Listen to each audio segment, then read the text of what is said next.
אני מודה לכל החברים והחברות היקרים והיקרות שתרמו ממיטב כתיבתם מהספר הראשון הזה.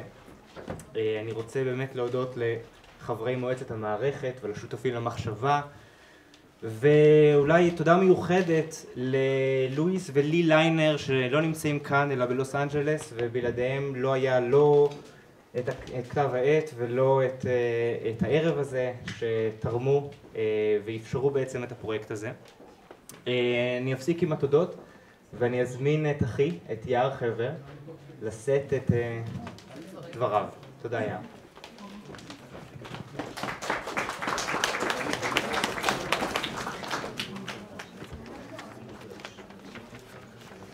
שומעים אותי? יותר חזק? טוב. קרב המאסף.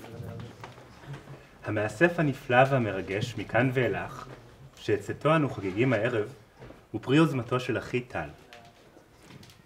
גם אני, כמו רבים שהוזכרו בדברי התודה וחלקם נמצאים כאן, השתתפתי בשיחות ארוכות עם טל על המשמעות של מכאן ואילך, הרלוונטיות שלו, איך עליו להיראות, מה צריך להיות בו, וכו' וכו'. הייתי יכול לספר הרבה סיפורים על השיחות ההן, אבל נושא אחד שעלה בהן שוב ושוב נראה לי חשוב במיוחד ושמתאים לחזור עליו ולשתף בו גם את חברינו שהתאספו כאן הערב. זהו הרעיון עצמו של המאסף. מה זה בעצם מאסף? במילון אבן שושן מופיעים הפירושים הבאים למילה מאסף. 1. כינוי ליחידה הנעה בסוף המחנה, של צבא, מטיילים וכדומה. על שום שתפקידה בין היתר לאסף את הנכשלים במסע, להבדיל מן חלוץ, ההולך בראש המחנה. ונשא דגל מחנה בני דן מאסף לכל המחנות, במדבר י' כ"ה. או, וחצוצרות המרדף בהנגף האויב, וחצוצרות המאסף בשוב המלחמה. זה מתוך מגילת בני אור ובני חושך. 2. פירוש שני. קובץ ספרותי, לקט של מאמרים, שירים, סיפורים וכדומה, המכונסים בספר אחד. ציטוט. אדוני הנעלים, אורחי המאסף האיטי דביר. זה ביאליק על חוכמת ישראל. המאספים בתקופת ההשכלה, מאסף לדברי הגות. 3.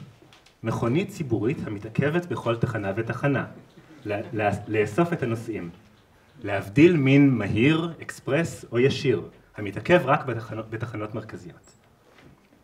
בעיניי כל שלושת המובנים שלאל רלוונטיים למאסף מכאן ואילך. מדובר כמובן בקובץ ספרותי, לקט של מאמרים, שירים וסיפורים, וכל אלה מכונסים בספר אחד. אבל למה בכלל צריך לאסף? אבן שושן מסביר שמאסף הוא גם כינוי ליחידה הנעה בסוף המחנה, על שום שתפקידה בין היתר לאסף את הנכשלים במסע. מי שהולך בראש המחנה לא צריך שיאספו את סיפוריו. סיפוריו נישאים בפי כל בכל מקרה ומשוכפלים שוב ושוב. אפשר לומר, במהירות האקספרס של התחבורה הישירה המתעכבת רק בתחנות מרכזיות. הרי ההיסטוריה מספרת את סיפורם של המנצחים. סיפוריהם של האיטיים, החלשים, המסתרכים והמפוזרים. אותם צריך לאסף כדי שלא יאבדו, לא הסיפורים ולא האנשים. כדי שיגיעו בסופו של דבר ליעדם, גם אם הוא לא בתחנה מרכזית, וכדי שיזכרו שיש להם מקום ושגם היה להם מקום בעבר. בקיצור, המאסף נותן למפוזרים קול וסיפור. בעצם הוא מחזיר להם את הסיפורים שהם בעצמם סיפרו, ושעודם מספרים. הפיגורה הזאת של מחנה המאסף מזכירה לי מאוד את המשורר והסופר העברי הדיאספורי דוד פוגל, שברח כל חייו מן המלחמות העולמיות הגדולות שהתפרצו עליו מכל כיוון. שהוא לא רצה להשתתף בהן, ושבעטיין הוא הוכנס למעצר פעמיים, פעם בכל מלחמת עולם, על כך שהיה נתין או אזרח זר כל פעם של מדינה אחרת במדינה אחרת. אני רוצה לקרוא את השיר האחרון שהשתמר מעזבונו, שנכתב בצרפת, זמן לא רב לפני שנשלח לדרונסי ומשם לאושוויץ. נשיר. שעתה צבאות במלוא תבל, כולם יצאו לקרב. רוח קטל בעולם תתהולל, ואני עוד רגע נשארתי פה. גם עליי ידעתי לא תפסח, ולא על אישה וילד. על מה עמית ואומת, ממוות ארוך זה יצאנו, גשר חיים קצר, לעבור בחופזה אל מוות ארוך, ועניים אנחנו ורעבים. ערפל חיוור בשלג רך התפלש, שכר לעיניי את הרחוב, וגלי היער הגולשים מן ההר. ואין לנו חום. הנה עוד נשאר לי מעט אפס לבשל כף מרק. אקרא עוד אני, לאכול עמדי, ולשבת על ידי על מצע התבן. זהו סיפורו של משורר דיאספורי, פציפיסט ומשתמט, על גשר חיים צר בין מוות למוות, מוקף בשעתת הצבאות הקרובים להשיג גם אותו. פוגל שואל בתמיהה רטורית, על מה עמית ואומת? לאדם תלוש, מפוזר, מסתרך מאחורי המחנה, אין בשביל מי או בשביל מה להילחם. סיפורו האיטי אינו שזור בזה של מחנה החלוץ. גם כאן אפשר לראות שיש זיקה אורגנית בין המצב הדיאספורי לבין סלידה מן המלחמה והשתמטות. הקשר הזה בולט מאוד בכל עבודתו של טל, במחקר האקדמי שלו, בערב המחווה הספרותי למשתמטי מלחמת העולם הראשונה, שהוא ארגן כאן בחנות הספרים בוכבונט לפני שנה, ושהטקסטים שהוקראו בו נכללו במאסף הראשון של מכאן ואילך. ואפילו בתרבות היידיש, שהוא עושה לנפשות בעבודתו כמנהל, איך זה נקרא? מדם. אבל זה לא המרכז, נכון? מרכז היידיש של פריז. מרכז ליידיש לפריז, מדם. סליחה. קרב המאסף של דוד פוגל, ולדעתי גם קרב המאסף מכאן ואילך, אמנם יוצא מנקודת מוצא של צער ואובדן במציאות של חיים לנוכח החורבן, אבל הוא לא תבוסתני, ומנגד הוא גם לא לוחמני. זהו הקרב על מה שנשאר ועל מה שאפשר לאסוף בדרך. אדם נוסף, נודד ושברירי כמוהו, לחלוק איתו מעט אוכל וסיפור. תודה טל ותודה לכם. תודה רבה לך יער. אני מזמין, יער חבר, אני מזמין את גדי גולדברג, שיישא כמה מילים. תודה טל, ערב טוב. אז אני קודם כל גם רוצה לברך על צאת המאסף מכאן ואילך. אני חושב שיש לו חשיבות עצומה בהרבה תחומים, בהרבה מובנים, אבל בגלל שטל נתן לי רק 5 דקות לדבר, אז אני אדבר על דבר אחד שאני חושב שבגללו הוא חשוב. מי שיקרא את פתח הדבר של טל, האמת שזה גם הופיע בריאיון שערכתי איתו והתפרסם אתמול בשפיץ, יראה שטל אומר שם שהמטאפורה של חיים ומוות היא לדעתו לא מטאפורה שטובה לתיאור תופעה תרבותית כמו שפה, כמו השפה העברית למשל. ואני מסכים איתו, אבל אני רוצה בכל זאת להגיד איזו מילה או שתיים על המטאפורה הזו של חיים ומוות בהקשר של שפה, ואולי ככה גם לנסות להראות למה היא באמת לא כל כך מתאימה, לא כל כך טובה. ובשביל זה אני רוצה ללמד אתכם קצת הגל. אני חשבתי שזה ערב קליל כזה וזה, אז אני אביא את הגל, מה כבר יכול להיות. הגל, הדבר שאני, בסופו של דבר, העיקרי שאני למדתי ממנו, זה שתופעה תרבותית כלשהי, יש לה קיום, יש לה חיים, יש לה משמעות, רק מתוך הקשר שלה, הקשר הפנימי, האימננטי שלה, עם השלבים של ההתפתחות שלה עצמה. תופעה שמנותקת מהשלבים של ההתפתחות שלה עצמה, היא בעצם לא תופעה ממשית, היא לא קיימת באמת, אין לה חיים. רק אם היא מכילה את השלבים של ההתפתחות שלה באופן פנימי, ורק אם היא נבנית עליהם, אפשר להגיד עליה שיש לה חיים, שהיא תופעה קיימת. אני חושב שאפשר, אולי כל אחד יכול להתחבר למחשבה הזו, אם באמת נחשוב רגע על ההתפתחות של חיי הנפש או הרוח שלנו עצמנו בתור אדם פרטי. כולנו יודעים, אולי לפחות מאז פרויד אנחנו יודעים,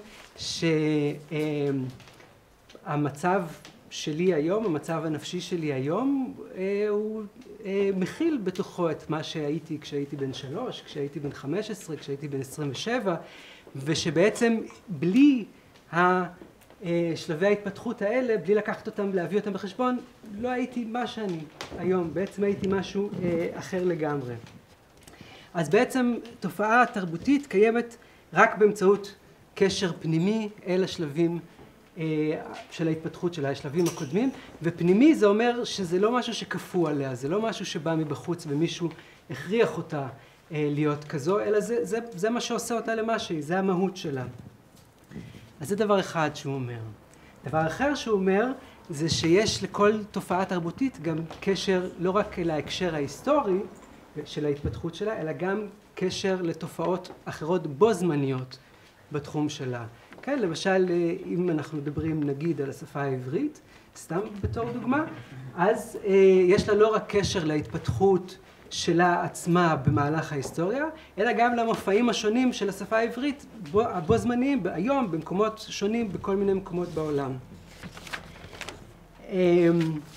אני חושב ששני הדברים האלה שהגל מספר לנו, ההכרח של ההקשר ההיסטורי ושל ההקשר הבו זמני לקיום, לחיים, באיזשהו מקום יכולים להביא אותנו לחשוב שהפרויקט של מה שנקרא תחיית השפה העברית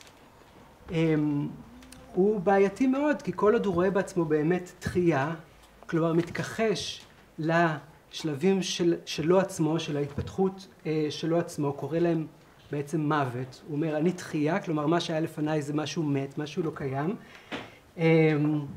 אם אנחנו מסתכלים על זה כמו שהגל רואה את הדברים, אז בעצם לתופעה תרבותית כזו, אפשר להגיד שאין לה קיום ממשי, שהיא בעצמה בסופו של דבר גודעת את הענף שעליו היא יושבת.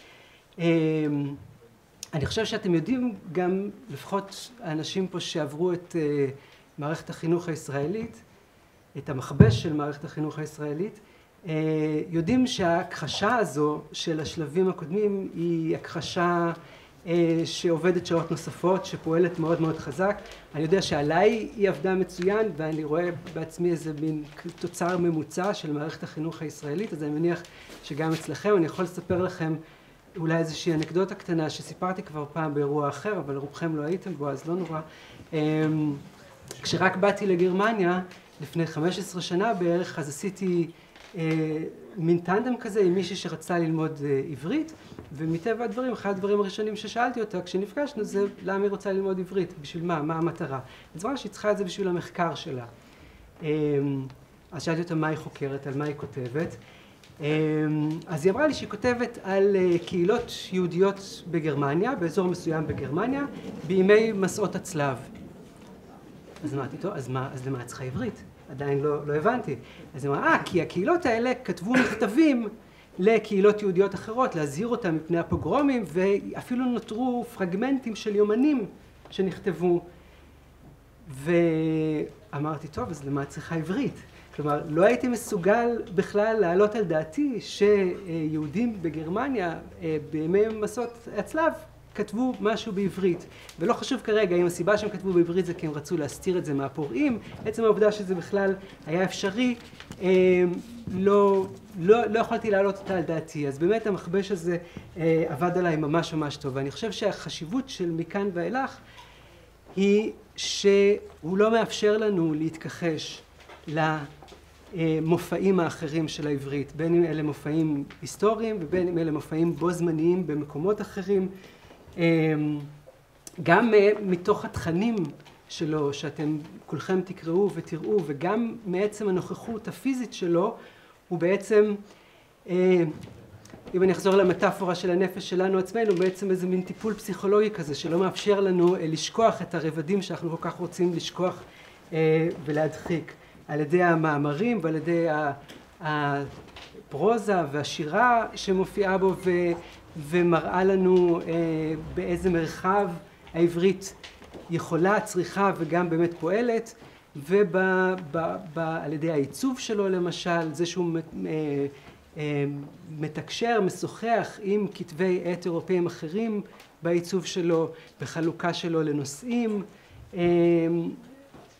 הוא באמת לא מאפשר לנו לעשות את ההכחשה הזו שמביאה בסופו של דבר לאיזשהו, אפשר להגיד, מוות של השפה, של התרבות. ואני חושב שעל זה אנחנו יכולים להגיד תודה רבה. תודה לטל, תודה לכל אלה שעשו במלאכה, ואני מקווה שכולכם תקנו ותקראו, כי זה באמת דבר מרתק ונפלא. תודה.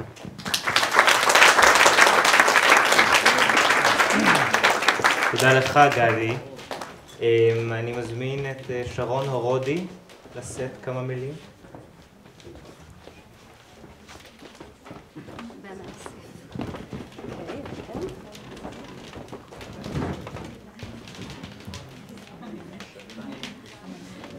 יש כיסים.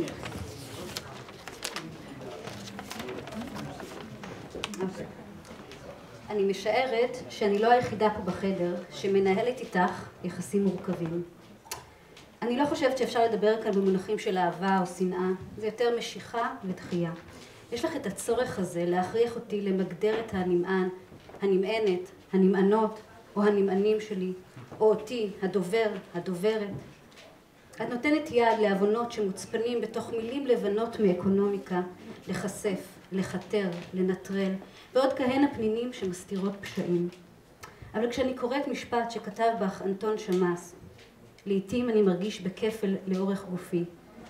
ראית פעם כזה לאורך גופו של ישו ברפרודוקציה ישנה של הסעודה האחרונה, מה יש? אני מתרככת קצת ונזכרת בנפלאות שאפשר לכתוב בך. ברבדים העמוקים שאת משמרת בתוך הפעלים, בשמות התואר, בביטויים שהם את. ועכשיו אני כאן, רחוק מהמקום שבו משתמשים בך לצרכים לאומיים. המרחק עושה ליחסים שלנו טוב. אני יותר מפויסת, ואת בתמורה, הופכת להיות יותר אינטימית ומשוחררת, כמעט חסרת עכבות. מפה אפשר לראות בבירור שאת לא שייכת לעם, ובטח לא למדינה. את שייכת למדברים אותך, למעלגים אותך, לקוראים אותך ולכותבים אותך. ויש לך עוד יכולת להתפתח ללא הבדלי דת, גזע, מין, מקום או נושא. אנחנו זקוקים למקום שבו נוכל להניח את האפשרויות השונות שאנו מוצאים בך, שיוצרים בעזרתך, כדי שתוכלי לפרוח ולגדול ולשמש פה, עיניים, שופר, למשהו ישן, חדש, שמתהווה פה ושם, קרוב ורחוק. ולכן, אני רוצה לומר תודה גדולה לטל, שהתגייס למשימה, או שמא יש לומר מכאן ואלה אחרים את הכפפה, ולקח על עצמו את הפרויקט המהפכני הזה.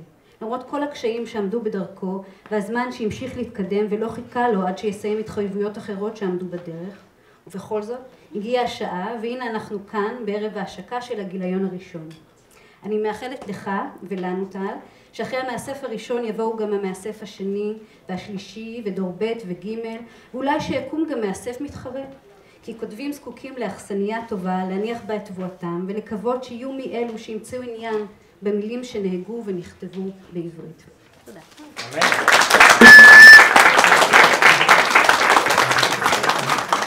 תודה רבה לך שרון. אני מזמין את אלעד לפידות לשאת כמה מילים.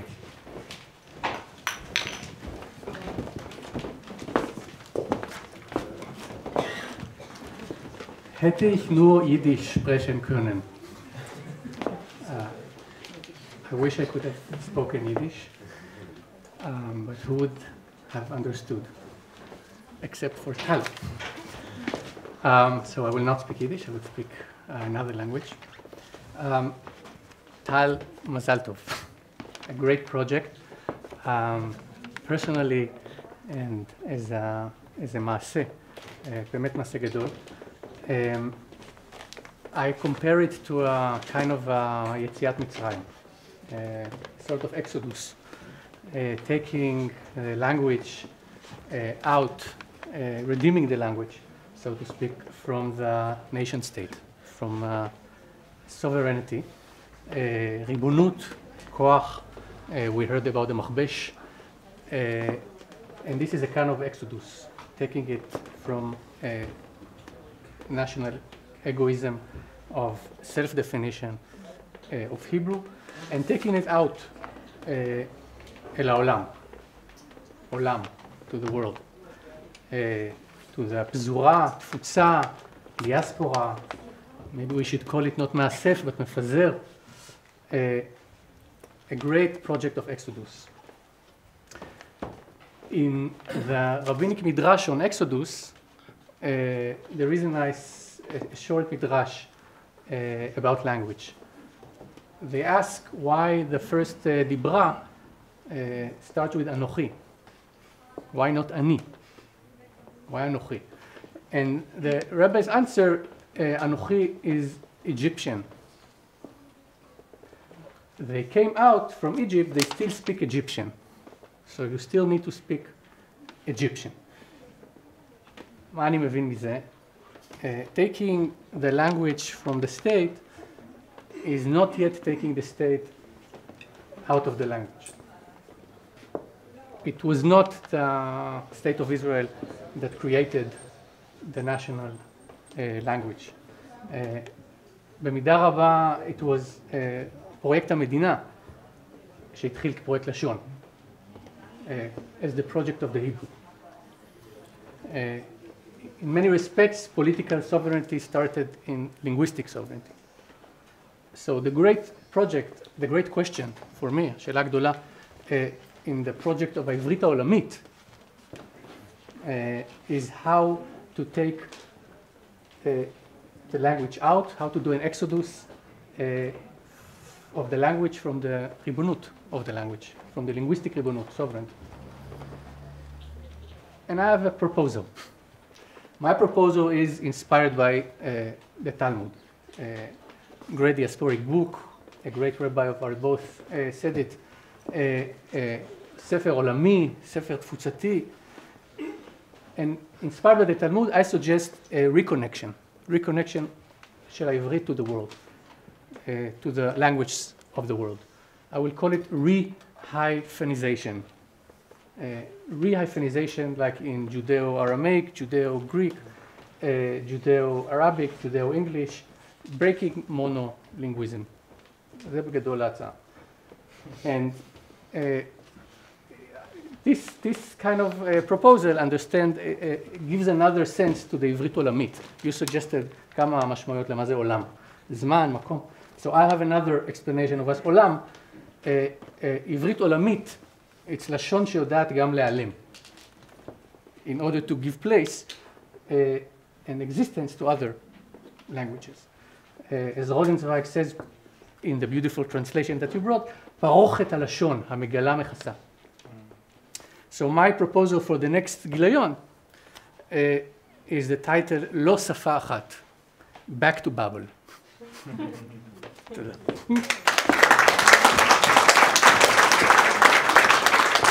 Thank you, אלעד.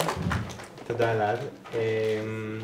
ואני מזמין את עודד שכטר, שאני לא רואה, הנה, הוא פה, הוא כאן. נעלם.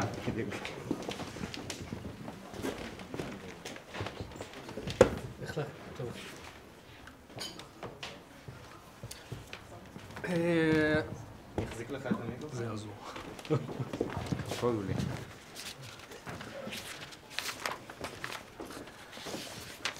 אז דווקא אני רוצה להתחיל עם החוברת. טוב, תודות כבר אמרתי אישית, אני יכול לחסוך את זה, נכון? אני רוצה לדבר דווקא על משהו שקשור לתוך החוברת, להתייחס בעצם למילה אחת, למילה או שתיים, שדניאל בויארין במאמר מזכיר. דניאל בויארין זה מאמר מאוד מעניין על בעצם התחלתה של התרבות הרבנית כתרבות דיאספורית בתקופה מימי הביניים, וזה סיפור של מיתוס שאני לא אספר לכם אותו, תקראו בחוברת.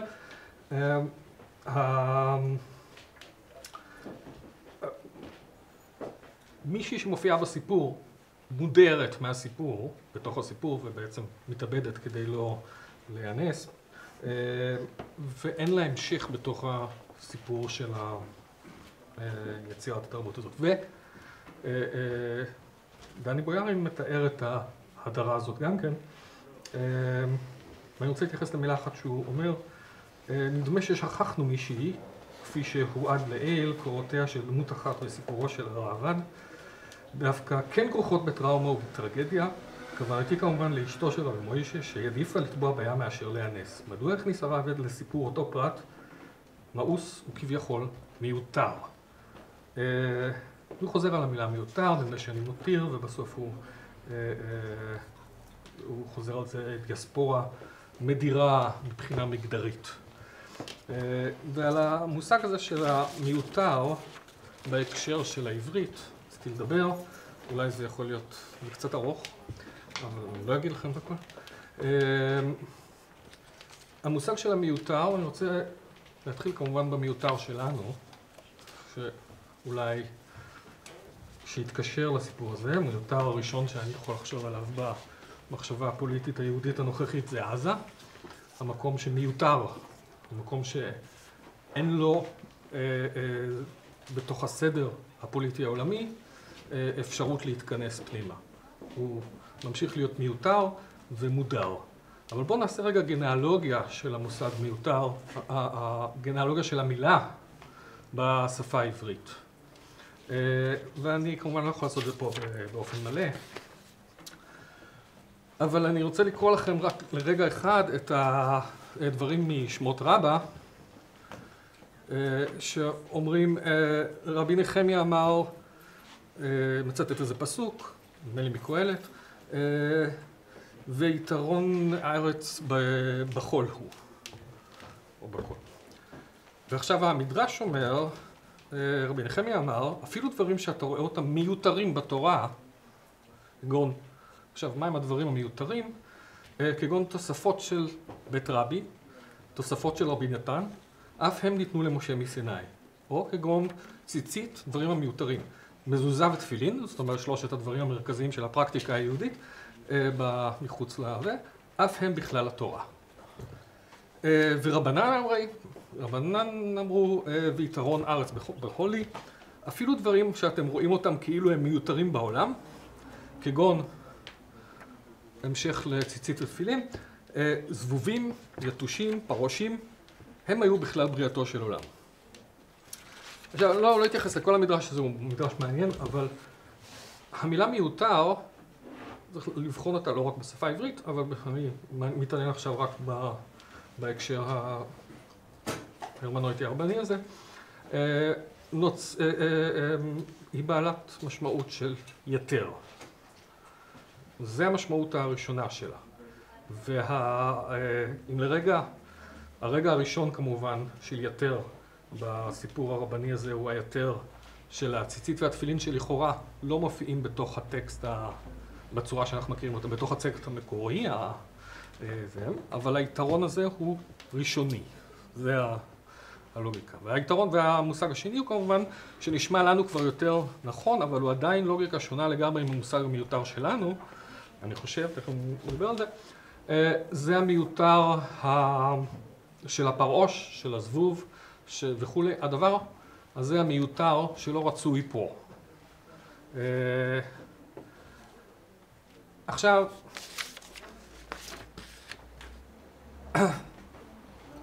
בגלל הזמן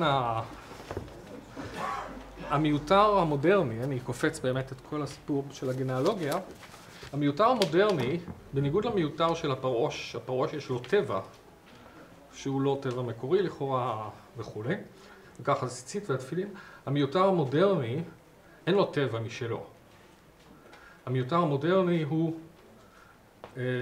באירופה המודרנית הוא הקבצן, הוא הפרולטר, הוא המובטל. הוא מישהו, כל אחד מאיתנו יכול להיות, אבל הוא מיותר. ומרגע זה מתחיל כמובן מדעי החברה המודרנית, הסוציולוגיה ואיך לנהל את המיותר. אבל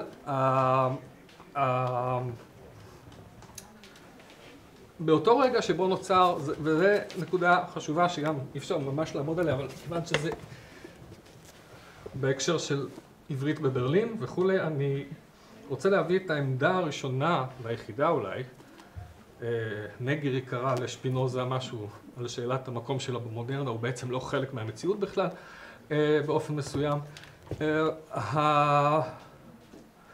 השאלה של שפינוזה גם על המיותר תפס משהו שהמשמעות שלו הפוליטית היא חשובה מאוד, ובפילוסופיה המאוחרת שלו מדגיש אותה. אני מביא את התרגום של קלצקין שכתב בעברית בברלין, ולא רק זאת, התרגום עצמו ראוי לשאלת העברית הדיאספורית, לאחד התרגומים הגדולים שנכתבו, הוא נכתב בעברית אשכנזית, בניגוד לעברית הציונית, למרות שקלצקין חשב שהוא עושה מעשה ציוני, אבל נושא אחר, הוא כתב בעברית רבנית אשכנזית מימי הביניים ועד תקופתו.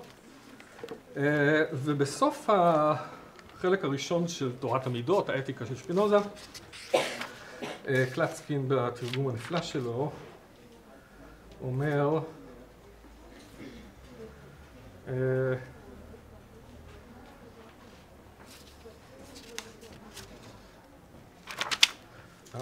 ברור שלא כאן.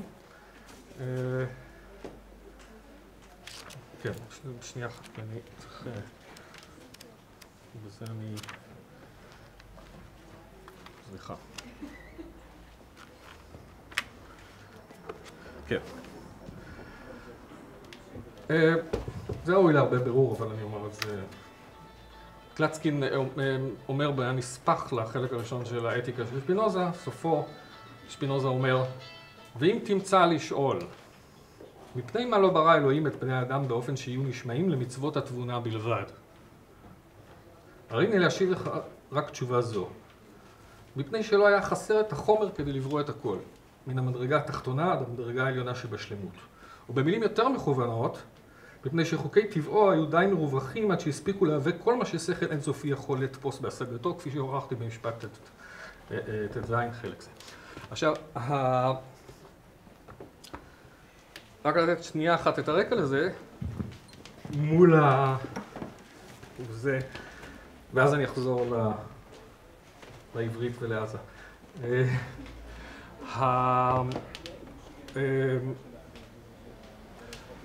שפינוזה מעמיד הראשון את האפשרות לא לחשוב את המיותר כמשני. כאשר אתה מסתכל טוב על התשובה של שפינוזה ועל העיקרון שבו הוא אומר, הרי ששפינוזה אומר, העיקרון של שפינוזה, ההוויה, טבעה של ההוויה היא המיותרות. זאת תבונתה. זאת אומרת, שפינוזה לוקח את המדע המודרני שיצר בעצם יחד עם אוקהאם ואת כל הפילוסופיה המודרנית שיוצרה את המיותר והמודר, והופך אותה על פניה ואומר, מיותר זה הדבר הראשון כי זאת טבעה של ההוויה. אלוהים לא חסר את החומר כדי לברוא את הכל. אין הבדל בין מימונידס שנשמע לתבונה ולזה. ושפינוזה במחשבה הפוליטית המאוחרת שלו באמת לוקח את מה שבמחשבה המוקדמת, את האספסוף, שזה הבעיה המרכזית של התקופה מבחינת המיותר, ומשונא האספסוף שהוא היה בתחילת דרכו, הוא הופך בסוף דרכו למי שטוען שכל המחשבה הפוליטית מתחילה מהמולטיטיוד. אבל השאלה המעניינת פה היא ההפיכה הזאת של המיותר למקור של האפשרות של ההוויה. מכאן אני רוצה רק שוב לחזור לשאלה של העברית, שהיא השאלה המרכזית, להתנגד לחלק מהדברים שטל כתב בהקדמה לקובץ הנפלא. העברית העולמית, בכל מקום ובכל זמן וכו'. צריך לחשוב מה היה, כיצד העברית ברגע ההוא של ברלין, שקלצקין עוד מתרגם, וברגע שאתה מתאר, הייתה מיותרת, ומה הדבר שמייתר אותה היום, ומה המקום של המיותר בתוך הסיפור הפוליטי כאפשרות רבולוציונרית. כלומר, לא העברית הנעימה שידידנו דני בויארים מציע פה כדגם, אלא השאלה של העברית הרבולוציונרית המיותרת. ואם מסתכלים היום, הרי שמה שעומד מול הפרויקט שלך, אם תרצה או לא תרצה, זה אותו דבר מה שעומד מול עזה. זה הסדר שמסכים שהיהודי מקומו. כאן צריך להיות נבדל ממה שהוא אמור להיות נבדל, ומייתר את מה שהוא. ולכן, למה לעשות דבר כזה בברלין? זו השאלה שעולה מסדר מסוים. הסדר הזה הוא המקום שבו אפשר להתחיל לחשוב את העברית כמיותר שלנו, כמו שעזה היא המקום המיותר באמת. וזהו. תודה.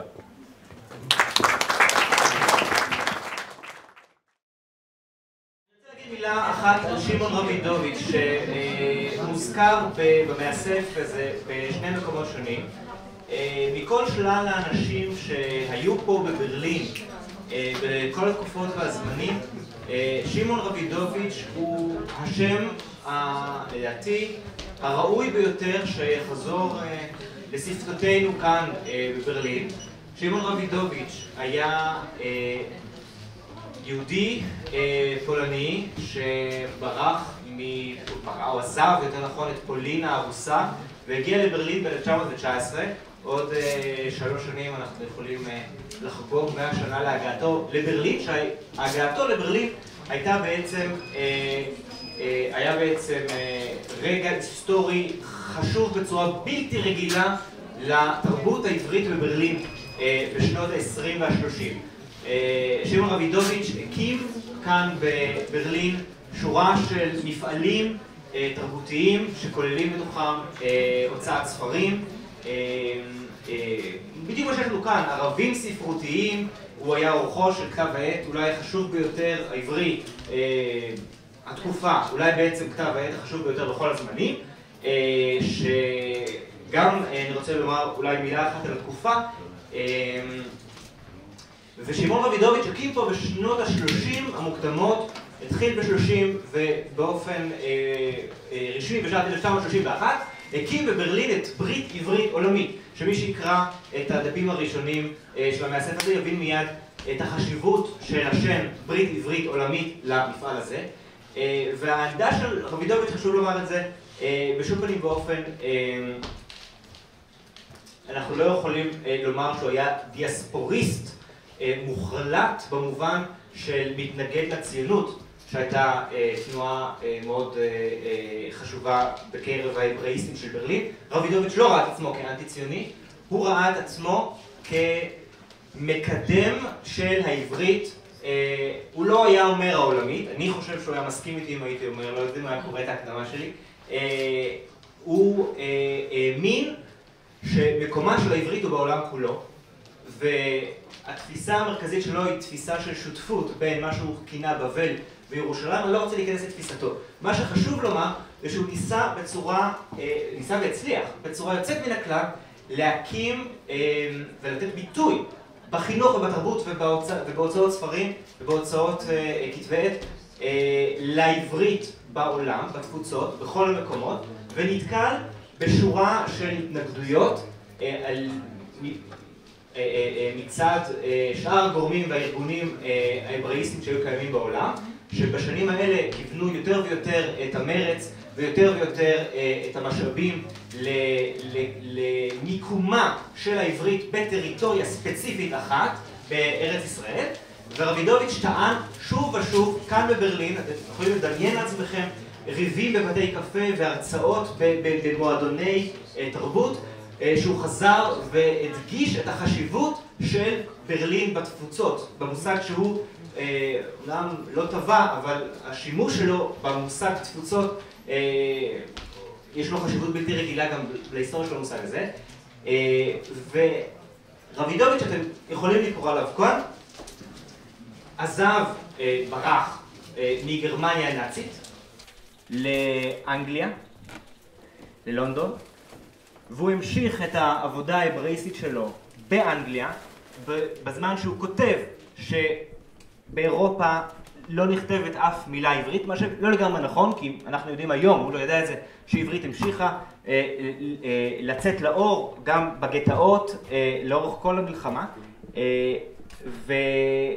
אבל זה לא משנה את הערכה של רבידוביץ', שהוא הבין שבעצם הוא הבין את מה שקורה באירופה, את החורבן של אירופה מזווית הראייה שלו כחורבן של העברית כאן באירופה, והוא מקים בשנת 1943 באנגליה כתב עת עברי שנקרא מצודה, שאני מחזיק פה איתי.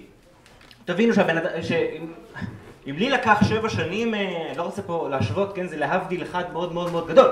אם לי לקח 7 שנים וכל כך הרבה עבודה ומרץ, ואני בוכה על הקשיים, הוא הקים כתב עת עברי בשנת 1943, כשהכותבים שלו, כמו האנשים שהיה איתם בקשר, כמו דובנוב, כמו הלל צייטלין, האינטלקטואלים החשובים של אירופה, הוא לא ידע אם הם חיים או מתים.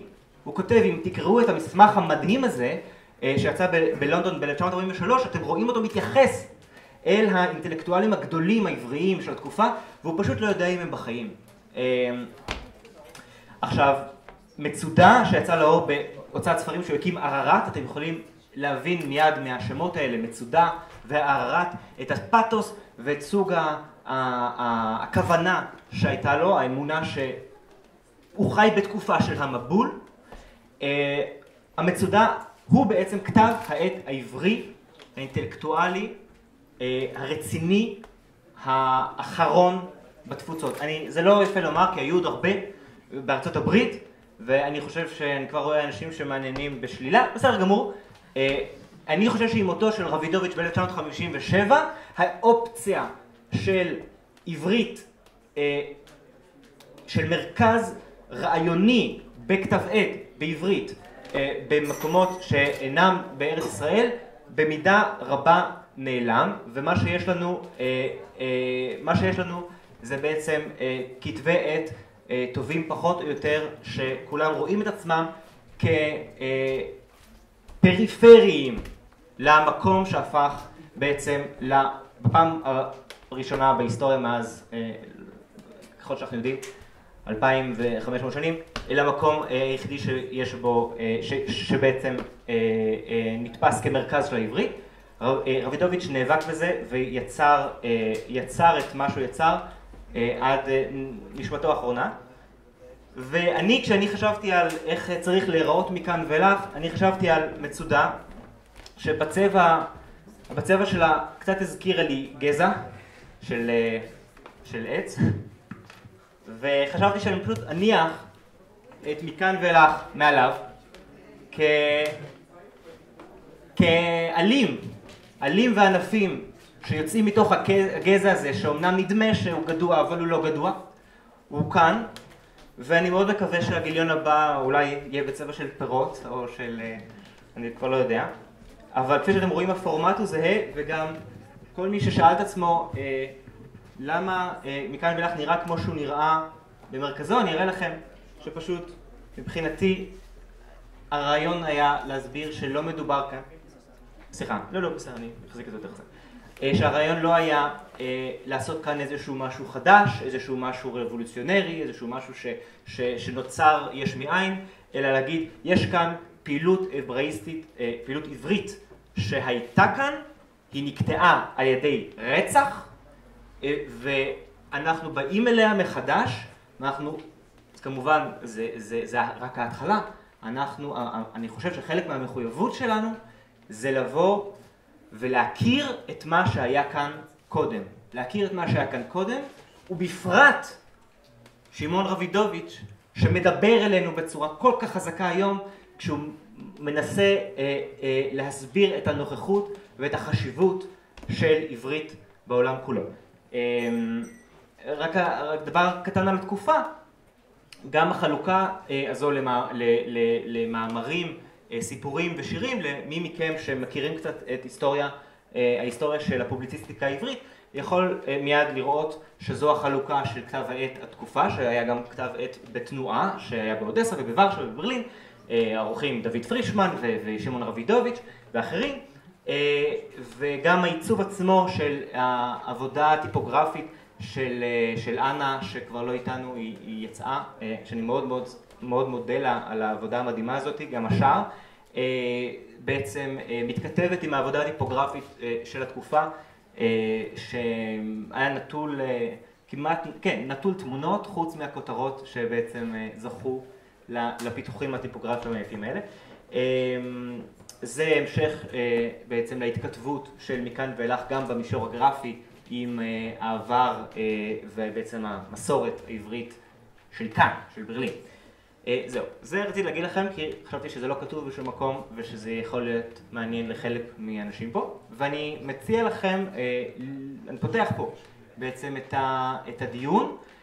ומזמין מי שרוצה להעיר הערות על כל מה שנאמר כאן או שנכתב כאן, או בכלל על הרעיון הזה של עברית בברלין, או על עברית דיאספורית או עברית עולמית. אם יש למישהו כאן שאלות או הערות, זה הזמן. יש משהו קצת, אני אומרת את זה, אולי הייתי צריכה להגיד לך את זה באופן אישי, אבל איכשהו יוצא שאני אומרת את זה לכולם, יש דבר אחד שקצת מפריע לי. זה חוסר השוויון המגדרי בצורה מאוד מאוד מאוד ברורה בכותבים. מי שקרא וספר, אז זה 17 גברים ו3 נשים כותבות, ואני חושבת שזה משהו שהייתי שמחה לראות במאספים הבאים, שישתנה. אני בטוחה, תמיד יש סיבות ותמיד יש נסיבות, ואנחנו מכירים את הדברים האלה. אני חושבת שזה אחד הדברים שבאמת חשוב, כן חשוב, להתייחס אליהם במיוחד ולדאוג להם. אני חושבת שזה, כזה מישהו לא מעט יסכימו איתי בעניין הזה. אבל אני אומרת את זה מתוך זה שאני גם חלק מזה, ואני מעריכה מאוד את כל מה שאת עשית וכל מה שכולם עושים. כן, אני חושב שיש סיבות וצריך לברר אותם, אבל אני לא רוצה להגיד שום סיבות, כי אני לא רוצה לומר שום תירוצים. לא, ברור. לא, שנייה. אני מסכים עם מה שאת אומרת. כלומר, מה זה מסכים עם מה שאת אומרת? העבודה על המאמר של דניאל בויארין, המאמר הפותח, היא בעצם הניסיון שלי להתמודד עם זה. כלומר, המאמר של דניאל בויארין, שגם מוזכר, בדיוק הנקודה הזאת הוזכרה כאן על ידי עודד. דניאל משתמש בהגדה עברית מימי הביניים על 4 שבועי אונייה, 4 תלמידי חכמים שנוסעים מאיטליה לבבל ובדרך נשבים. והם נשבים על ידי אונייה של ישמעאלים, של מוסלמים, ערבים מקורדובה, נשבים, ובעצם האונייה הולכת מקהילה לקהילה ברחבי הים התיכון ופודה את החכמים האלה, וזה בעצם סיפור מיתולוגי של התפוצה העברית, היהודית החדשה, הרבנית של פרשנות התלמוד, שאותו זה גם מאוד מעניין העניין הזה שזה מתחיל דווקא אנשים מאיטליה לבבל נחטפים, כלומר אין כאן בכלל את ארץ ישראל, אבל זה לא הנושא.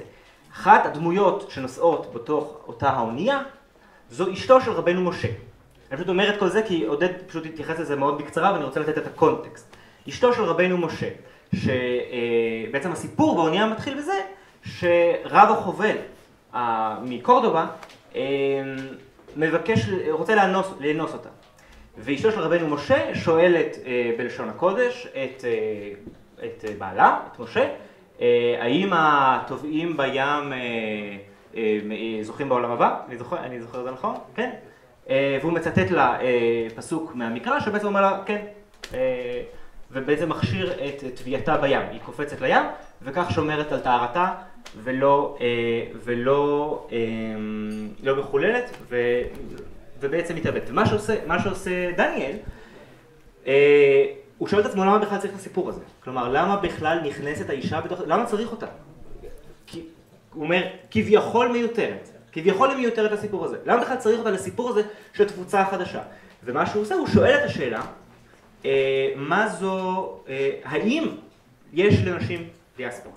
האם הסיפור הזה הוא בעצם סיפור בכוונה נכתב כדי לומר באופן חד משמעי שנשים פשוט הן לא חלק מהמשחק הדיאספורי הזה. שכמובן שכל מי שמכיר את הכתיבה ואת העבודה של דניאל, ברור כמה השאלה הזאת טעונה, וכמה השאלה הזאת היא שאלה א', שמציגה מצב בלתי נסבל, וב', שזה יהיה בלתי נסבל לענות עליה באיזושהי מין תשובה כזאת מהירה, כן, לא רצינו לעשות affirmative action, אתה יודע, כל השטויות.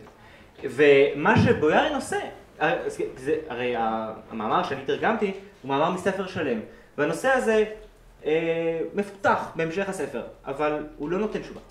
הוא לא נותן תשובה. בשום שלב בספר הוא לא, וגם דיברתי איתו עכשיו בפריז, בהשקה של מכאן ואילך לפריז, המשכנו לדבר על זה, והוא אומר, אין לי תשובה לשאלה הזאת. וההחלטה שלי הייתה לקטוע, ואם תקראו אתם תראו את זה, שהמאמר של בויארי נקטע בשאלה ובבעיה הזאת, שאני חושב שהיא בעיית יסוד. לכן אני חושב שגם פחות או יותר לזה התכוון עודד בדבריו. אני חושב שזאת בעיה שאנחנו צריכים כולנו ביחד להתמודד איתה. ואני חושב שזאת בעיה, ואני לא חושב שיש לה תשובה בסגנון של תירוץ. מה הבעיה? מה הבעיה? יכולת לעשות מאמץ ולהחליט שיש לך 3 פלאשי פרקים, ובכל אחד מהם אתה עושה מסך. כלומר, זו לא בעיה.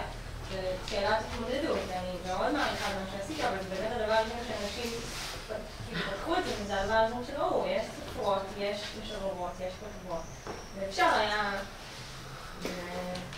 כן, אני יכול, ואני מעדיף שלא להיכנס להסביר את, כלומר, אני יכול להסביר, אני פשוט חושב שזה יהיו תירוצים. אל תסביר, זה פשוט ייקח את עצמו להתקיים. כן, לפעם. מה להסביר, זה נעשה כבר. דבר שני, נראה לי שיש פה יותר אנשים מובנים. נראה לי. אולי לא, אבל יש פה לא שליש, לא רבע ולא חמישי. לא, אני חושב שנגיד הדיונים בפייסבוק באופן חד משמעי, יש להם דומיננטיות גברית. כמות החומרים שאני קיבלתי באופן דומיננטי זו כמות גברית. כמות המראיינים שפונים אליי, כמות... בסדר, זה שגברים דוחפים את עצמם. כן, ברור, לא, ברור. לא. כן. לא, אני אדבר ככה. אני חושב שאפשר להגיד משהו, כמובן לא תירוצים, ולא... ברור ש... אז אולי תדבר במיקרופון, כי לא שומעים אותך. ברור, אני רק רוצה להחזיר את הדיון הזה על הדברים שגדי אמר, שנראה לי מאוד מאוד חשובים, על הזהות שמתגלגלת, והיא ממשית אם היא מתגלגלת, הרעיון ההגליאני הזה. צריך לזכור שהספרות העברית והתרבות העברית בשנים של רבידוביץ' מבחינה מגדרית הייתה גברית לחלוטין, גברית בצורה קיצונית. זאת אומרת, הגעגוע לרבידוביץ' כולל בתוכו גם חזרה באיזשהו מקום או התכתבות מסוימת עם תרבות מאוד מאוד גברית. ואנחנו מסתכלים על ברלין כמרכז ספרותי עברי חשוב ביותר בשנים האלה. אין נשים, פשוט אין נשים. ואולי משהו שאני כרגע לא זוכר, אבל הדמויות החשובות שהיו פה, והיו פה האנשים הכי חשובים של הספרות העברית, היו פה, ממש פה. אין נשים. זאת אומרת, אחת הדוגמאות שפתאום עולה לי בזיכרון, שהקשרים בין אורי צבי גרינברג לאלזה לסקר שילר פה בברלין. הוא היה פה שנה, והוא היה מאוד קשור אליה, הוא באמת אמר עליה במאמר שלו שאלזה לסקר שילר כותבת בעצם בעברית. כך הוא טען, שאומנם היא כותבת בגרמנית, אבל היא בעצם כותבת עברית. אבל זו הדוגמה היחידה שאני יכול לזכור כרגע. במובן הזה, מה שגדי אמר מאוד מאוד חשוב פה, שלהבין שהדיון הזה בשאלה המגדרית של כתב העת, הוא לא יכול להיות מנותק. שוב, לא תירוצים ולא כלום, שלא חס וחלילה לא תבינו אותי לא נכון. הוא לא יכול להיות מנותק מאיזשהו תהליך, שהתהליך הזה ביסודו מבחינת השלבים המוקדמים שלו, הוא גברי בצורה ממש קיצונית. ובמובן הזה, אני אומר שוב, בלי תירוצים וכולי, אפשר להגיד שאם מקבלים את התזה של גדי, שיש פה איזה מהלך עם איזו זהות משותפת שמתפתחת, איזה סוג של ממשות, אז מה שקורה מכאן ואילך בגיליון הזה, אפשר להבין אותו, אפשר להבין את ההדרה המגדרית שמתחוללת בו על רקע המקורות שלו, על רקע מאיפה הוא בא ועם מי הוא מתכתב. ובמובן הזה, שוב, בזהירות גדולה אני אומר, זה כמעט, הייתי אומר, שינוי לטובה. זאת אומרת, זה הענות לבוא עם איזו היסטוריה, לבוא עם איזה עבר, לבוא עם זיכרון היסטורי. ולקרוא אותו מחדש בקונטקסט שבו החלוקה המגדרית בתוך התרבות עברה פשוט מהפכה. תסתכלו על הספרות העברית הישראלית או העברית היום. מבחינה מגדרית הכל התהפך, פשוט הכל התהפך. אז זה מה שאני מציע, זאת אומרת, להסתכל על זה גם ככה. תודה. אם יש עוד מישהו שרוצה לשאול שאלה, להמשיך את הדיון הזה. כן, אז לגבי השאלה המגדרית, אני זוכרת שעגנון הצטרך לחלוק את פרס נובל שלו עם אישה. אז היו נשים שכתבו, אבל אולי לא בעברית, ואולי יותר במוסקבה מאשר בברלין. אבל השאלה שלי היא על האתר של כתב העת. אני רציתי לשאול למה אין שם תרגום לגרמנית. יש תרגום לאנגלית, אבל לא לגרמנית. אם זה בכוונה או לא. כן. אתר אינטרנט. לא, זה עצלנות. יש אתר שיש בו תרגום לגרמנית, בוורדפרס, ואני צריך להעביר אותו לאתר הנוכחי. זו עצלנות. זה לא בכוונה. לא, זה עצלנות, זה לא תשובה נכונה. זה חוסר זמן. לא, באמת, כיוון ששאלת התרגום הייתה לי מאוד מאוד חשובה, אתר האינטרנט, חושב שדיברת על זה בתור אתר דווקא. מכאן ואילך, כפי שראית אולי בתוך העניינים, היה על זה דיון מאוד מאוד גדול, מה יהיה הסדר של השפות, אבל התרגום הוא כמובן לאנגלית, לגרמנית, לצרפתית וליידיש. והכל מתורגם, כל השמות ושמות, אפילו גם שמות הכותבים מתורגמים מעברית ליידיש. וכמובן לגרמנית ולאנגלית ולצרפתית. אבל טוב שאת אומרת לי את זה, ואני אכניס את התיאור שקיים בגרמנית לאתר. האנשים מחכים, לא, טוב לדעת. עוד. שלום, לי קוראים מייקל פייגנבלט. אני פה רק במקרה.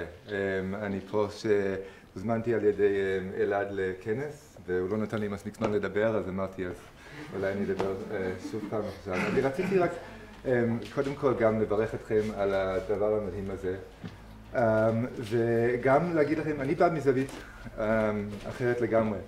אני אוסטרלי, שבחרתי לגור בארץ. זאת אומרת, ממש ההפך מכם. וזה נראה לכם מצחיק. אבל גם משם יש אולי משהו לחשוב מהזווית הזאת. אני מאוד מאוד, זה ממש מרגש אותי לראות את זה ולהיות פה.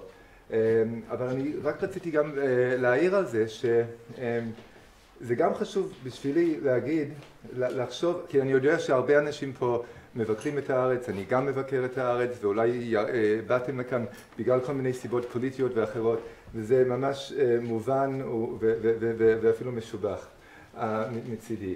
אבל גם חשוב לי גם אולי רק להעיר על כך, שאני מבין שכל התורמים לג'ורנל הם ישראלים.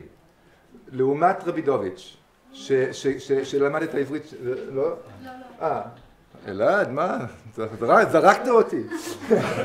לא, העניין, מה שרציתי להגיד על העניין של היחס החיובי, אולי אפילו התלות המסוימת, בין הדבר הזה למה שמתרחש בישראל, בכל מיני מובנים. כי בעצם עד שנוצרה פה תרבות של ישראלים מקומיים שדוברים עברית שצומחת מהמקום הזה, אני חושב שהיחס בין התרבות העברית פה והתרבות הישראלית שם, אי אפשר באמת כאילו להפריד בינה. וזה דבר שאני חושב הוא עדיין חשוב לחשוב עליו פה. אז מזל טוב ותברכו. תודה רבה.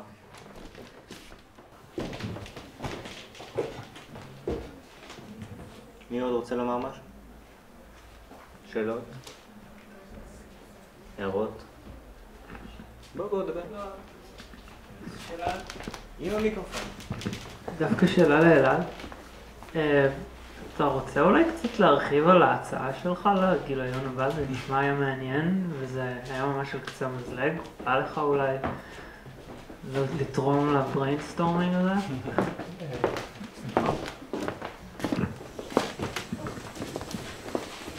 אני לא אדבר יידיש. ההצעה שלי פשוט ניסתה להמשיך את הגסטה של טל.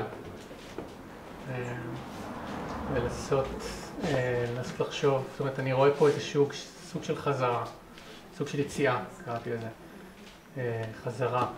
ההוצאה של העברית מתוך קונטקסט של לשון מדינת לאום, שזה לא משהו מיוחד לעברית, כמובן. זה המודוס המרכזי של הקיום של לשון, הייתי אומר, קיום הפוליטי של לשון, או קיום בכלל של לשון, במודרנה, וזה עדיין נכון לעכשיו.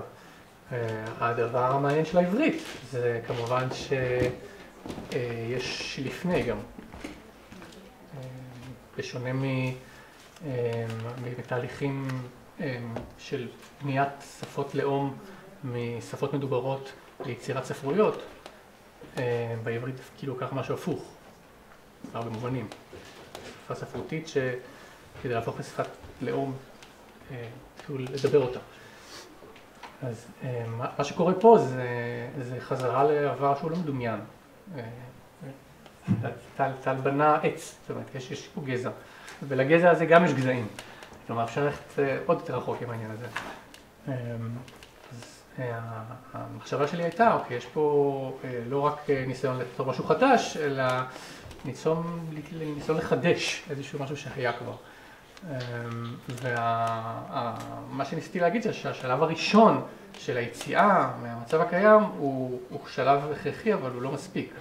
כי ללכת צעד אחורה, זה עדיין לא ברור איפה יהיה הצעד הבא. אפשר חזרה קדימה, כי משם הגענו.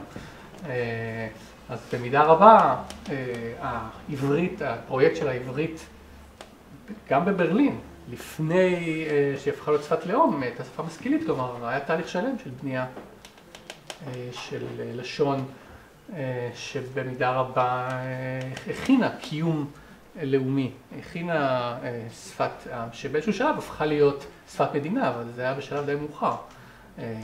גם הדיבור שלה התחיל לפני שהיה מדינה. אז אם אנחנו מדברים על באמת איזושהי אמירה פוליטית, אז צריך להבין שללכת לצאת החוץ מהמדינה, להגיע לעולם, זה עדיין, זה הכרחי, אבל זה עדיין לא מספיק. ואז המחשבה שלי הייתה, אוקיי, אז מה הלאה? אחד הפתרונות, או אחד הרעיונות שיש לי, כמו שאמרתי, זה השראה של באמת הגזעים שמתחת לרבידוביץ'. איפה הייתה עברית כל השנים הללו? אז כאמור, היא לא הייתה מתה, היא הייתה קיימת. והיה לה קיום שהוא היה קיום מאוד מסוים, מאוד מיוחד. אני מכיר לפחות ענף מרכזי שלו, וזה הענף של, נקרא לזה בגדול תלמוד, או הקיום במסגרות של לימוד מסורתי, לא רק תלמוד, אבל נקרא לזה מסורת הרבנית, ששם השפה הזאת קיימת, היא מתקיימת, אבל היא לא לבד. היא אף פעם, אצל אף אחד היא לא קיימת בראש לבד, אף אחד הוא לא, עולמו הוא לא עברי. גם אם העברית היא בשבילו השפה הכי חשובה, היא לא נקראת עברית, היא נקראת של הקודש. זו שפה של הקדוש ברוך הוא, כלומר זו השפה הכי חשובה בעולם. זה לא אומר שהיא שפתו היחידה, אדרבה, זה אומר שהיא לא שפתו היחידה, זה אומר שהוא לא גדל איתה באופן טבעי, זה לא, אף אחד לא native speaker, זו שפה שהיא מתעסקים איתה, לומדים אותה. היא לא קיימת כדיבור אבסטרקטי, היא קיימת בתור טקסטים, בתוך אמירות. ומה שזה אומר זה שהחללים התרבותיים והאינטלקטואליים שבה השפה קיימת הם חללים רב-לשוניים. יש את הלשון הקודש ויש עוד שפות, לפחות עוד שפה אחת, בדרך כלל יותר. ומה שאני קראתי מיקוף או הייפניזציה. יש את הלשון הקודש ויש עוד שפה שממנה באים אליה והיא מתחברת אליה ונוצר פה תהליך שאפשר, יש לו כל מיני רמות, כן, רמות תרבותיות, רמות תיאולוגיות, וזה משהו שאני חושב שיש, א', היה לו קיום, המון שנים היה לו קיום, כלומר אם מחפשים לבנות משהו שיעמוד, זה סוג של מודל שהוא הוכיח את עצמו, ועדיין קיים בהרבה רמות, זה היה, זו הייתה הצעה. מסכים כל מילה. Is there anybody who would like to pose a question or say something in English or German? I promised there are some people here who may not understand everything that's being said and they would like also to be part of this conversation. This is you? No? Just a hi, casual hi. Anybody? אם לא, אז אולי אני אגיד רק דבר אחרון, אם תרשו לי. אני רוצה לדבר על מה שהכי קשה. אני רוצה לחזור לשאלה של המגדר. בזמן שאני שומע את הנושאים כאן, זה עובר לי בראש. אני רק רוצה לתת עדות. אני חוזר ואומר, אין לי פתרון ואין לי תשובות. יש לי רק, אני רוצה לשתף אתכם בהחלטות שלי כעורך.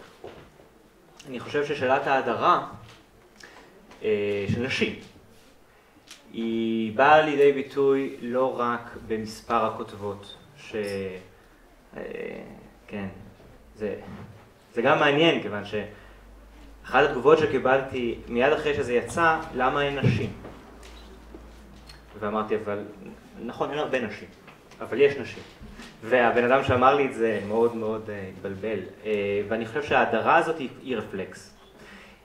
ואני בתור עורך נתקלתי בה גם בטקסטים עצמם, לא רק ממי שקיבלתי אותם. אני לא זוכר, אגב, שום טקסט שאני דחיתי, שנכתב על ידי נשים. דחיתי הרבה מאוד טקסטים שנכתבו על ידי גברים. ואחד הקריטריונים, אחד הדברים שאני נתקלתי בהם הרבה, וזה מאוד, אני גם נתקלתי בהם לא רק בתור קורא של טקסטים שנשלחים, אני גם נתקלתי בהם בכלל בטקסטים שמתעסקים בדיאספורה, או מתעסקים בדברים שאני מרגישם דומים לנושאים. אני נתקל בטקסטים הרבה מאוד טקסטים של גברים שנכתבים על ידי גברים, היום, לא נכתבו, נכתבים על ידי גברים, וכאילו הפתיחה, לא כאילו, הפתיחה אל הדיאספורי, אל העולמי, אל הגלותי, האפשרויות החדשות נותנות להם צ'ק פתוח לאלימות נגד נשים ולסקסיזם. אני קיבלתי הרבה מאוד טקסטים, וזה מאוד הפתיע אותי, שמבחינת כל קריטריון התאימו בכתב העת, חוץ מזה שהם היו סקסיסטים. ולא מפתיע אותי, ואני אומר את זה, אני מקווה שאני אצא בשלום, לא מפתיע אותי שקיבלתי הרבה, יחסית, ואם תקראו אותם, תראו אותם, הרבה מאוד טקסטים הומוסקסואליים. או טקסטים שיש בהם התייחסויות הומוסקסואליות, טקסטים שמבוססים על אהבה של גבר לגבר. ואני חוזר ואומר, אין לי תשובה לזה ואין לי, אני חושב שבויארין שם לב לזה בצורה יוצאת מן הכלל, אני חושב שזה דבר שאנחנו ביחד צריכים להתעסק איתו, אבל אני חושב שזה, באמת, אני אומר את זה לא כדי להצטדק, אני אומר את זה כי יש כאן בעיה שהיא יותר ממספר כותבות ומספר כותבים. יש משהו, זה הרי דבר גדול, כולם פה מסכימים. להחזיר את העברית לברלין, לדמיין עברית לא לאומית או חצי לאומית, או שלא דורשת טריטוריה, או עברית של מיעוט, או עברית ללא ריבונות, יש משהו גדול בדבר הזה. ויש בתוך הדבר הזה גם, אני מרגיש מאוד, בסוג הכתיבה שאני מקבל, לא הכל, אבל אני מרגיש שזה טנדנס, אני מרגיש שזה קיים, הדרה של נשים. זהו, זה כל מה שאני רוצה לומר. לא, זה בדיוק מה שאני לא יכול לעשות. ואני גם לא חושב, אני קצת לא חושב שזה התפקיד שלי לעשות את זה. אני חושב שזה יהיה מתנסק לנסות לעשות את זה. אתה יכול אולי בכל זאת להסביר באיזה מובן הטקסטים האלה סקסיסטים, הכוונה... טקסטים ש... מה זאת אומרת? טקסטים ש... כאילו איך הם התאימו למגזין, אבל... טקסטים אלימים נגד נשים, זו הטקסטים שמתארים אלימות נגד נשים, שמצדיקים אלימות נגד נשים, או טקסטים שהם פשוט סקסיסטים בכך שהם מחפיצים נשים, מתייחסים לנשים כאל... בטח. זה הייתה שאלה לך. אוקיי. אמרת שזה אפשר בעקבות פתיחה... לא, זה דבר... זה להם... הפתיע אותי שאני מקבל כאלה טקסטים, שאני מקבל טקסטים שהם כאילו על פי כל קריטריון הם נהדרים לי, תסכים עם כל הנושאים וכל הדברים שאני רוצה, אבל שיש בהם את הדבר הזה, שיש בהם איזה מין גבריות אלימה מתפרצת. כן, אני מודה לכם, מודה בתור עורך, שקיבלתי הרבה מאוד טקסטים כאלה. כן, שתדעו את זה. זה קשור לצביון הספציפי של המגזין הזה שפונה לדיאספורה לעולם? אני לא יודע. נראה לך שזה קשור, שזה נותן לאנשים איזושהי במה כביכול אנונימית כביכול, כי הם לא פונים לקהילה... הנה, אתה מתחיל פה לנתח, אני לא יודע. לא יודע. לא, אני לא נגד ניתוח. תכתוב איזה מאמר, אין בעיה, אני לא מבין את זה. אבל גם קשור סוג של נוסטלגיה, כלומר, נחזור לאיזושהי תקופה. אתה יודע, לא שומעים? הם לא שומעים אותך. לא, זה פשוט דבר לי בראש. אני לא הייתי ברוב הדיון, אז אני מתנצל אם פספסתי משהו שנאמר כבר. אבל בעצם החזרה ל100 שנה אחרונית הכרונולוגית, אולי יש פה סוג של נוסטלגיה לתקופה שבה גם נשים, המקום שלהם בספרות העברית גם היה מאוד מצומצם. כן, זה נאמר. כן, חוץ מהשימוש במילה נוסטלגיה, הכל נאמר. חברים יקרים, אם אין לאף אחד משהו בוער, אני חושב שאנחנו נמשיך לדון פה בעל פה, בלי מיקרופונים. יודעים שיש מימון, שגם, אתה יודעת, שזה הבעיה הכי קשה שאת הולכת להגיד, כדי שדברים כאלה ימשיכו צריכים... שנורר, לבקש כסף. לא בקטע של שנורר, אני מכיר דוד עשיר, דוד עשירה. לא, אתם רוצים, מה אני רוצה שתעשו? שני דברים אני רוצה, וזה כתבתי אותם, גם בעמוד 21 המפורסם. אני רוצה קוראים, ואני רוצה כותבים, וכותבות. אני רוצה קוראים וקוראות וכותבים וכותבות. זה מה שאני רוצה. אני מרגיש שאני מאוד אופטימי. כי כבר זה יצא ואני כבר מקבל טקסטים, מה זה אני רוצה? את מי זה מעניין מה אני רוצה? זה חשוב. אני חושב שהפרויקט הזה, בשביל שהפוטנציאל שלו יגיע לכדי מימוש, זה מה שהוא זקוק לו. כותבים, כותבות, קוראים, קוראות. תודה רבה לכם.